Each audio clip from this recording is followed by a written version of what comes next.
Hi guys, welcome to After Effects CC 2020. This is the latest version we are going to work with. If you're using a previous version, it will also work, don't worry about it. So please launch After Effects CC, and if you have the home panel open, please close it, we don't need it for now. Now, to be on the same screen, you and I would like you to set the workspace to default.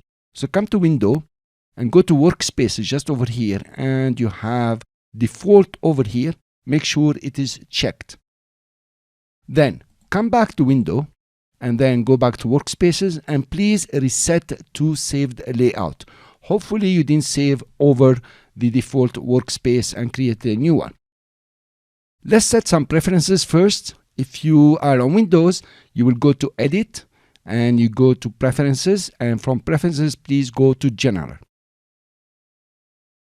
If you are on the Mac, you will go to After Effects CC and you have preferences in the second option, and please click on General. Here you are. In preferences, for the next project we want to do, we need the default spatial interpolation to linear to be unchecked. Okay, that's very important. And make sure that center anchor point in new shape layers is checked.